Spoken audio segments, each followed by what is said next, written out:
From the studios of Boise State Public Radio News, I'm Gemma Gaudette. This is Idaho Matters. Haunted houses have been busy this month as they do their best to provide chills and thrills to the many folks who pay to be scared this time of year. However, did you know there's lots of places in Boise that don't have to put on a production at all? That's right. That's because they're actually haunted. So we wanted to find out more about these spots. So we invited U.S. Ghost Adventures tour guide Hillary Goodnight to tell us more. Hillary, nice to have you on the program. Thank you so much for having me here. Okay, so some people may be surprised to find that ghost tours are among Boise's many offerings. So why is this city in particular such a hot spot for hauntings? I think that hauntings and haunted history come from a sense of pain and tragedy in the past. And while every city has their share of that, I think that out here in the West, we have kind of a historical significance that might mean more in the world of hauntings. So I'd love to hear more about some of these haunted locations. And so can we start really with one of the most popular in Boise, and that's the Egyptian Theater. What can you tell us about the theater? Yeah, the theater opened in 1927. It sort of rode a wave of Egyptian architectural revival that was kind of coming on the heels of the discovery of the tomb of King Tut. People were really into Egyptian stuff at that time. They did a really good job mimicking the outside of a pyramid with sandstone, and then it's got wonderful detailing like lotus buds and sphinx on the roof. And the inside is has that dark sense. It is mimicking a tomb, Hmm. and I think when you do that, you might set yourself up for hauntings. Okay, so I'm curious about what experiences people have had at the theater because there is a ghost, in one ghost in particular, that a lot of people continually encounter. Yeah, so his name is Joe, and he is kind of affectionately known as the main ghost of the Egyptian. He was the projectionist there, and in the 1950s, he was climbing these stairs to the projection room, and he had a heart attack and died. And Oh, they say that his spirit has kind of never left, that you can find him, see him peering out from the projection room. And one projectionist even said he felt a hand pat him on the back, even though he was alone in the room. oh. He's often spotted at events there. You can look for a man in casually dressed 50s clothing with a hair tingling ability to meet your eye in a huge crowd. I kind of like that he patted another projectionist on the back, kind of like, hey, you're doing a good job. Yeah, a benign ghost, I think that one. Okay, I like those benign ghosts. Okay, so another location, kind of not surprised by this. This is the Oahe, and it apparently has quite a few ghostly visitations. Can you tell us a little bit about the? Let's start with the building's background itself for folks who may not know the history of the Oahe. Yeah, so the Hawaii Hotel, and actually a lot of people will tell you this isn't a Native American word or something like that, but it's not. It comes from the first meeting of Captain Cook in the Hawaiian Islands, so it's basically Yeah. an old form or a misunderstanding of the word Hawaii, and it was a very extravagant hotel, and I think imagining it as the Hawaiian helps you picture that luxury.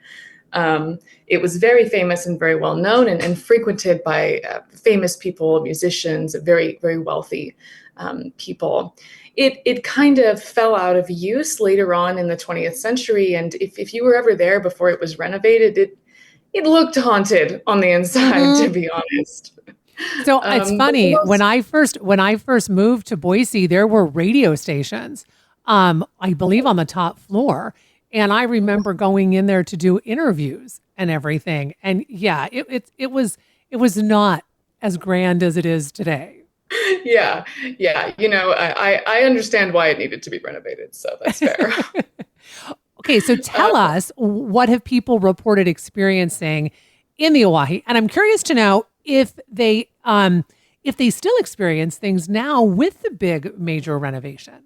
You know, when I walk in, I don't think it feels the same, but because it's Hmm. apartments now and it's kind of very private, they really don't want a lot of visitors. I think it's hard to know whether you're still getting that feeling.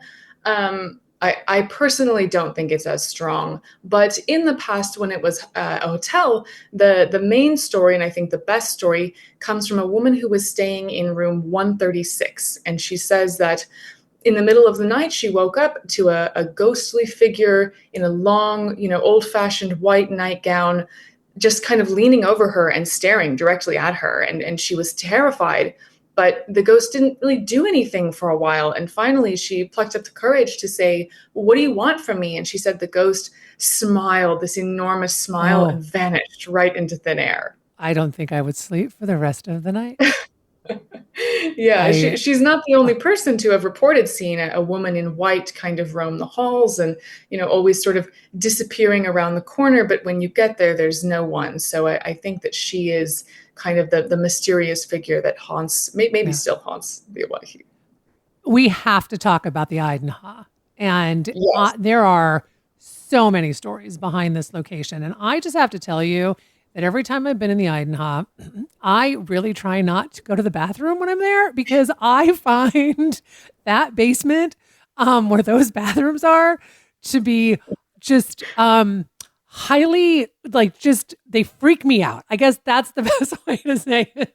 So I don't know if anything's haunted down there, but I certainly don't like it. But with that said, can you give us a little bit of history about the Idaho? Absolutely. And one of the things I think makes the Idaho really have that spooky appeal is that it's hardly had any renovations since it opened in 1901. So it really looks authentically Victorian inside and out, and it just really plays it all up. My favorite little bit of trivia about the Idaho is that it opened on New Year's Day, 1901, which I'm sure they thought was going to bring so much good fortune to the hotel. And it just, their string of bad luck started that same year. There was an attempted assassination on the governor Steunenberg. They put a Mm-hmm. dynamite bomb under his bed in the Idaho, but fortunately, at that time, it didn't go off. One of the second big events to happen in the Idaho is the son of a very prominent early Boise businessman, Alexander Jacobs, threw himself from the fourth floor window and actually committed suicide in the 1920s. And the Mm. fourth floor is kind of the hot spot for the paranormal energy in the Idaho. And in the 70s, there was an altercation between a guest and the elevator bellman, which resulted basically in the guest shooting the bellman on site, on duty, right there in the elevator, and then turning the gun on himself. And guess what? This was also on the fourth floor. Okay. And so I am assuming that people can feel paranormal activity because I mean, I think anyone who's been in the Idaho or has lived in the Idaho talks about paranormal activity in that building. Yes, and people say, especially on the fourth floor, but also on all the floors and even in the lobby, you can find the ghost of the bellman, kind of his apparition, and you'll recognize his uniform that he glides up and down the halls. And people say that the elevator will frequently stop on the fourth floor, Hmm. either when it's empty or when you didn't ask it to. Yeah, I don't use that elevator. Never have. Mm-mm. Nope. Nope. Never have. I don't blame you. It Yeah. was Yeah. No. converted into apartments in the 1970s, and there are like entire blogs online devoted to stories from people who lived there that all just end in nope, nope, nope, I'm leaving. Yep. So, Yep. Not going to stay there.